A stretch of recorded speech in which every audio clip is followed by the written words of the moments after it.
In the picturesque countryside of England, a story of love and betrayal took a tragic turn, leaving a young mother's life hanging in the balance. This is the story of Natalie Connolly, a tale of domestic violence, resilience, and the pursuit of justice in the face of unspeakable cruelty. Natalie, a devoted mother and partner, found herself trapped in a cycle of abuse that would ultimately lead to a harrowing ordeal. Her story serves as a stark reminder of the hidden dangers that lurk behind closed doors and the courage it takes to break free from the bonds of domestic violence. Natalie Connolly epitomized beauty with her captivating charm and stunning appearance, matched only by her equally lovely identical twin sister.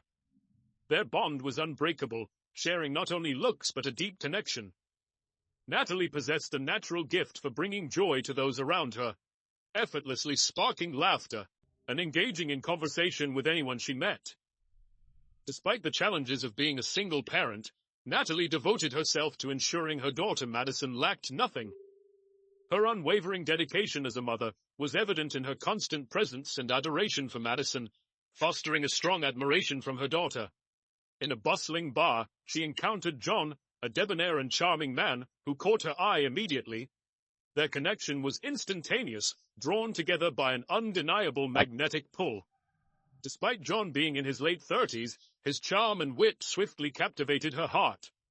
Before long, they exchanged contact details, eager to delve deeper into their budding connection, spending increasing amounts of time together.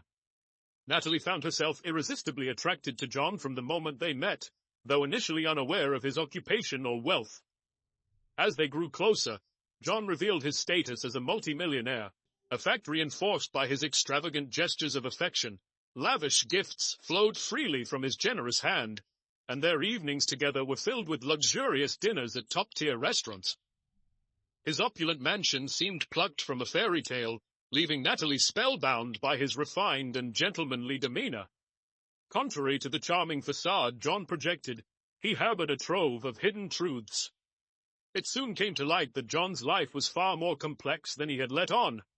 Amidst his engagement to a pregnant partner, with whom he anticipated their second child, John concealed the existence of 3 additional children. His involvement with Natalie was revealed to be an affair that persisted even as he navigated the dissolution of his prior relationship, ultimately choosing to redirect his focus towards her. Their romance unfolded like pages from a fairy tale. From the onset, John and Madison formed an instant bond, while Natalie effortlessly won over John's children. Showering Natalie with lavish gifts and luxuries like spa days and a personal chauffeur, John seemed to fulfill every dream imaginable. Yet, amidst the opulence, reality set in when Natalie relocated to John's estate in Kinver, Staffordshire, England. Initially, their connection was fueled by passion, but living under the same roof unveiled the truth. True understanding emerges when you share every waking moment. John's preferences leaned heavily towards the rougher side, reminiscent of scenes from 50 Shades of Grey. Much to Natalie's discomfort, he derived pleasure from causing pain during intimate moments, often leaving visible evidence of his aggression in the form of bruises and cuts. The extravagant dinners and romantic gestures began to lose their luster when Natalie realized the steep cost they came with. What once seemed like a fairy tale now bore the stark reality of a tumultuous relationship. Despite her reservations, Natalie reluctantly acquiesced to John's demands during their intense encounters, driven by a fear of abandonment akin to what he had done to his pregnant ex-fiancée.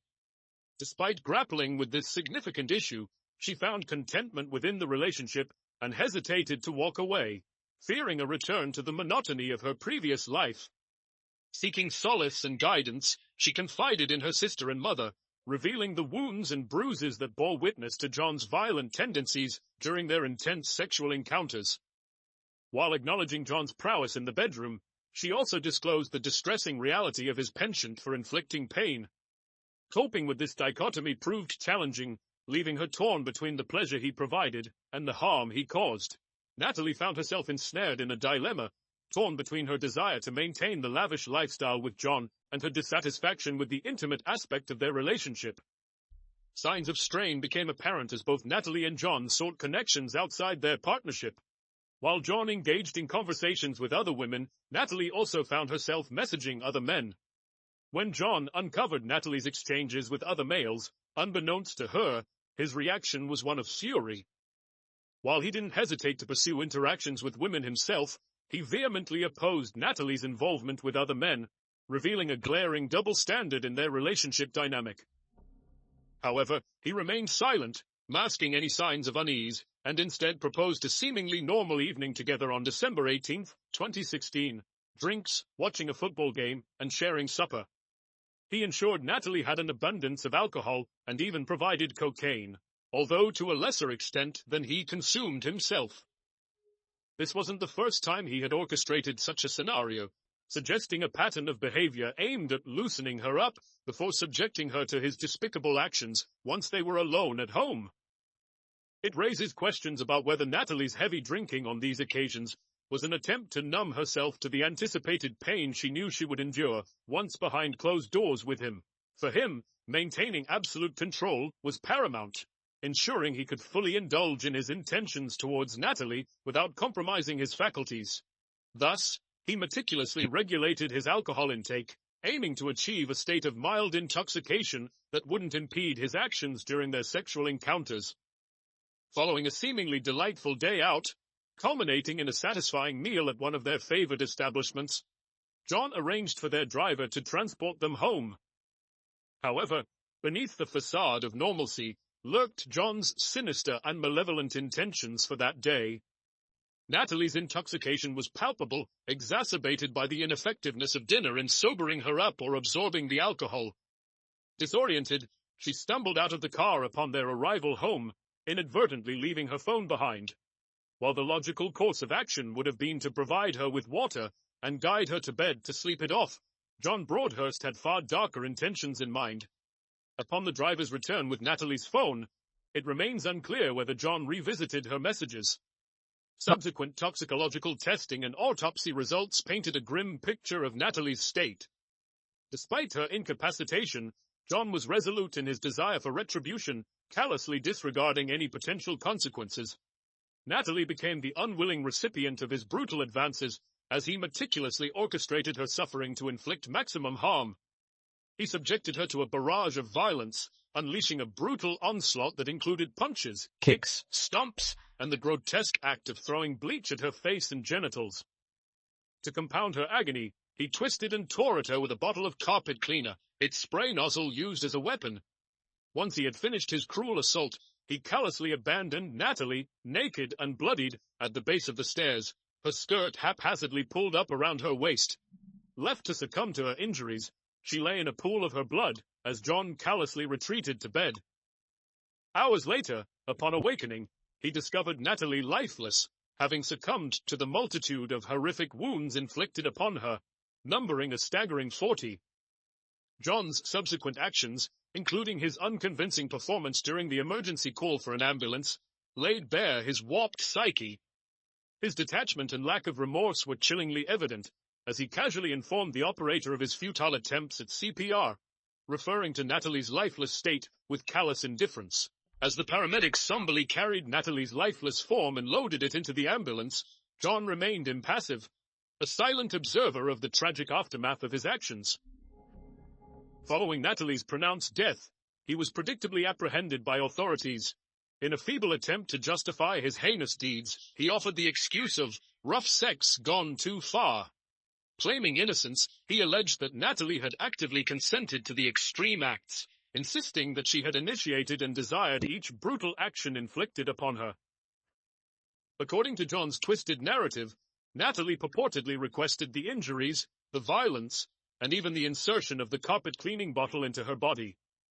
He recounted how, amidst the blood and pain, she purportedly reassured him of her well-being, and expressed a desire for more of the same, painting himself as a mere pawn in her tragic demise.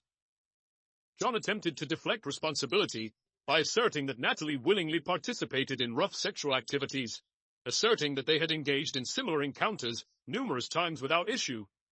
When questioned about leaving her partially clothed at the foot of the stairs, he offered the feeble excuse that it was a routine occurrence, and that he had never provided blankets as the house was consistently warm. Throughout the proceedings, John displayed a notable absence of remorse or contrition. Instead, placing blame squarely on Natalie's shoulders. Shockingly, his efforts to shift accountability proved successful, much to the dismay of onlookers. Despite being found guilty of manslaughter, he received a lenient sentence of 3 years and 8 months, serving only 22 months before regaining his freedom. Today, John Broadhurst walks among us, a sobering reminder of the failings of justice and the enduring pain inflicted upon Natalie and her loved ones. The case of Natalie Connolly sparked widespread criticism and controversy, prompting Fiona Mackenzie to launch the We Can't Consent to This movement in December 2018. Mackenzie's initiative serves a dual purpose: to ignite conversations about the pervasive issue of sexual assault and to advocate for the elimination of the rough sex defense. In Mackenzie's eyes, this defense trivializes and legitimizes violence in intimate relationships, perpetuating harmful stereotypes and minimizing the experiences of survivors. However, Mackenzie encountered surprise during interviews, as some individuals, while disagreeing with the court's decision, accepted it nonetheless. This acceptance stemmed from a belief that the events were an isolated incident, viewing it as an aberration rather than a systemic issue. Tragically, this mindset often leads to victim blaming, placing undue responsibility on the survivor for the perceived risks inherent in their behavior. Such attitudes underscore the urgent need for continued advocacy and education to challenge harmful narratives and support survivors of sexual violence. The rough sex murder defense was unequivocally prohibited with the passage of the Domestic Abuse Bill by Parliament on July 6, 2020. Following the granting of royal assent on April 29, 2021, the Domestic Abuse Bill was officially enacted into law, now recognized as the Domestic Abuse Act of 2021. This legislative milestone represents a crucial step forward in addressing and combating domestic violence, ensuring that perpetrators can no longer exploit such harmful defenses to justify their actions. Natalie's untimely death left a profound void in the lives of her family and friends, who continue to grapple with the pain of her loss. Their unwavering love and support for Natalie serve as a testament to her enduring spirit. In the aftermath, the community rallied together to raise awareness about domestic abuse and to support survivors in their journey towards healing and recovery. Their solidarity and compassion stand as a beacon of hope in the face of unspeakable tragedy. Though Natalie Connolly's life was tragically cut short, her memory lives on in the hearts of all who knew and loved her. May her story inspire us to stand against domestic abuse and to offer support to those in need. If you found this video compelling, leave a like, and your thoughts in the comments. Be sure to subscribe and check out our other videos.